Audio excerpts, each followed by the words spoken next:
again, just excited to get back home, in front of Teal Nation, Conwave, and homecoming obviously is always a big game, and we're excited to get back out there and get going. Coach, the distractions of homecoming are always an issue with the coaching staff, and especially coming off a big win like you did, just the emotional roller coaster. Yeah.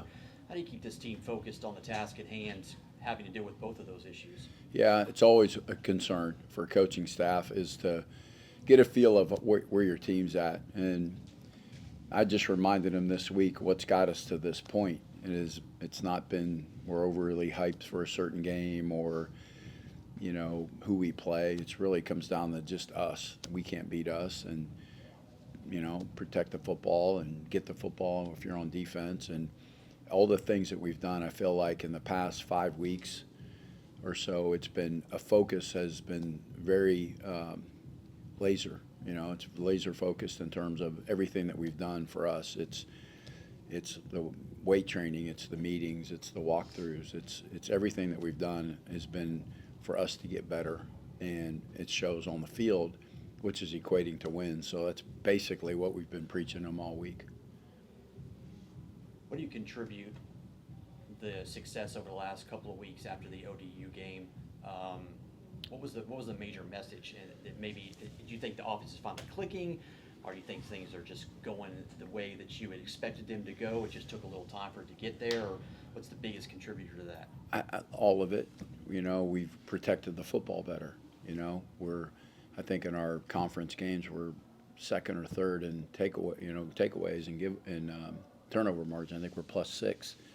Remember at the beginning of the year we were -11.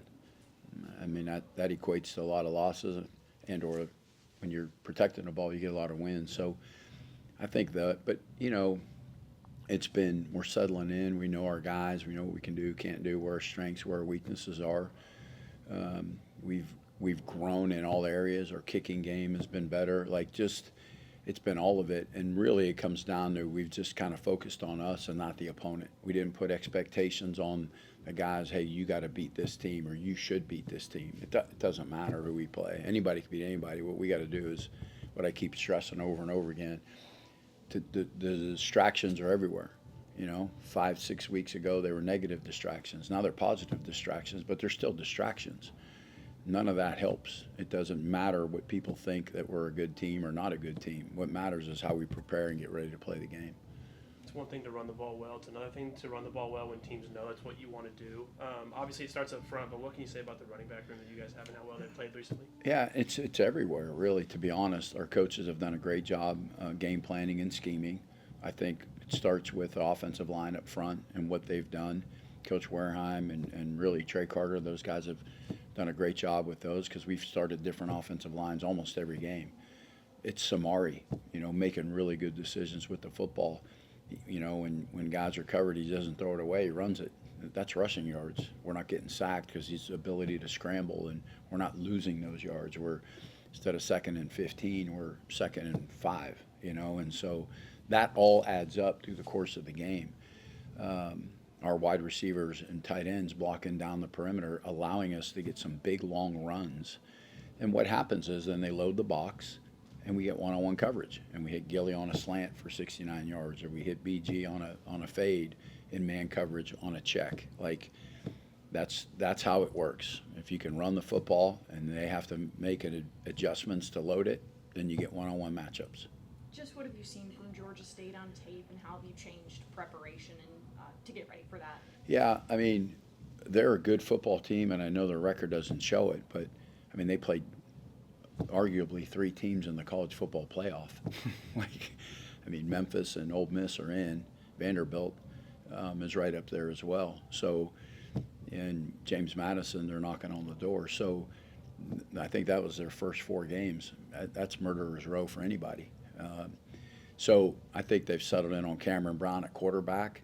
They've started to create their identity. They're getting better as a football team because they had some quarterback, musical chairs as well.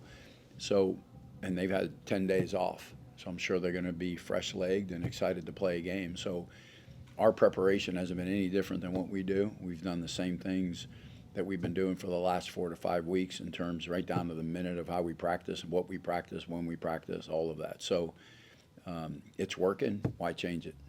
Coach, on paper, you would think this is a team you should have a lot of success running the football against, but are there stats, especially them being down towards the bottom of FBS, have they been skewed by the teams they've already played? Yeah, that, and I think it's also skewed in terms of like when the games are out of control, the other teams are just running the ball. Like it's not really, they're just handing it off over and over and over again. So the yards per carry is a little bit different than it is necessarily the yards, right? When both Ole Miss and Vanderbilt got a pretty good, got to them pretty good, and so probably the whole fourth quarter is just handing the ball off. So it's going to get skewed a little bit that way, just like them.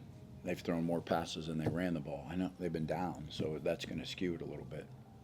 Coach, has there been any chatter or any talk in the locker room you've heard, or maybe you guys discussed it, just the ability that Georgia State is coming here and beat you guys 4 times in a row here at your place? It's got to be a little momentum, especially for these guys, especially the ones that have been around a little bit, knowing that stat's out there and the fact that they've been successful here. I don't know that. I don't sense that. I really don't. I mean, School and Boone had 14-game home winning streak. We didn't really talk about it. We just went up there and played. So, is what it is. It's just it's got to be one of the weirdest.